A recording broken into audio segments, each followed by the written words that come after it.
Yo, welcome back to another episode of the Sauce. And what a week it's been. We sweep Monday Night Football 2-0. We sweep Thursday Night Football 2-0. We sweep Friday Night College Football 2-0. And we're even off to a pretty solid start to the college football Saturday. It's only 6:08 p.m. right now, so plenty of action left, but we're off to a good start. But we're putting all that to the side because Week 2 NFL Sunday is here, and there's a lot of value on the board this week. We're starting off Jags versus Colts. Let's go. Welcome to the Sauce.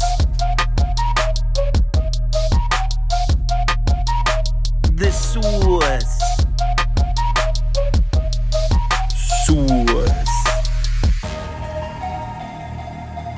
Hey, get the sauce. All right, Colts on the road in Jacksonville here. The line opened up Jags plus 4.5. All the early action is on Jacksonville. I think it was like 93% of the money on the Jags as of Tuesday morning at 9 a.m. And the books react to the Jags money, or they're either reacting to the Jags money or the Colts injury updates, which we'll get to in 1 second. But here we are, Saturday night, we're all the way down to Jags plus 3. So let's cap this game. If you subscribe to this channel, you already know the first step. We're running the numbers through the model. According to the analytics, the line for this game should be Jacksonville plus 7.99. So that's a 5-point lean on the Colts here. By the way, this model is available for every single game, NFL and college football, on Kirms.com, as well as the money tracking too. So if you're interested in that information, it's available for every game, Kirms.com on the members page. All right, so let's break this matchup down, and we'll start with the Colts injury report like I previously mentioned. Michael Pittman probably out, Alec Pierce out, Shaq Leonard out, DeForest Buckner out. Those are 3 solid pieces of the Colts roster missing, and then Pierce is also, I mean, he's the second wide receiver, so they're missing wide receiver 1 and 2. Remember last week when I said bet Houston plus 7 because the Colts have not won a week 1 game in 8 years? And it worked. We covered. They now haven't won a week 1 game in 9 years. Well, I have a couple more trends for you. The Indianapolis Colts have not beaten the Jaguars in Jacksonville for 7 consecutive years. 7 straight. Get this, since 2019, Jacksonville as a franchise has 7 total wins at home. 3 of those wins come against the Indianapolis Colts. Hold up, I got one more, listen to this. So Jacksonville combined against the Titans and the Texans in their last 32 matchups, 5-27 against the Titans and the Texans. Against the Colts, 8-5 in their last 13.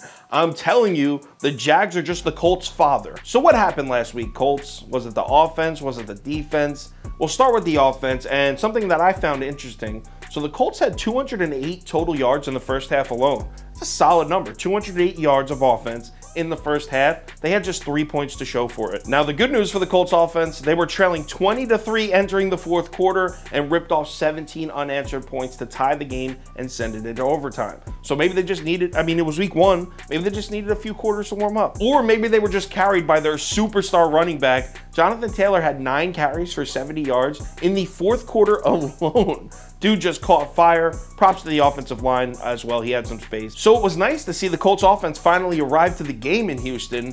Problem is it was about 2 hours too late. Also, we can't even mention that game against the Texans without talking about the Colts' mental errors. I mean, a couple drop passes in the red zone. The Colts defense gave the Texans 4 first downs via penalties. Basically what I'm saying is if they played that matchup, Colts at Texans 10 times, the Colts probably win 9 of them. Oh, and since we're on the topic of mental errors, let's talk Trevor Lawrence and Travis Etienne for a second, because both of them, they each cost their team a touchdown, 1 each. I think it was the first drive in the game. It was like 3rd and goal. Trevor Lawrence throws an easy touchdown pass right over a wide open Travis Etienne's head.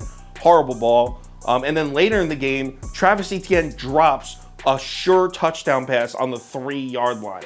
So if both those players make those easy plays, then that game's 14-14 going into halftime instead of 14-3 Washington. Personally, I think Jacksonville's offense is significantly better than the Texans' offense. So if Houston's able to put 20 up on the Colts, I think it's pretty safe to count on the Jags for 27. And that's pretty spot on because Jacksonville averages, I think it's 26.1 points per game against the Colts in the last 4 years or 5 years or something like that. Another concern I have about Indianapolis, man, yeah, Jonathan Taylor's a beast. They have a solid offensive line, but their play calling just gets so predictable that a division opponent like Houston, Jacksonville, safe to say that Frank Reich isn't going to be fooling anybody in this game. Look, I'm on Jacksonville. I hate that everyone's on Jacksonville, and I hate that this number's all the way down to 3. But the truth is, if I'm just looking at this matchup right here, right now, with these current rosters and injuries, I think Jacksonville should be favored by 1.5 or 2.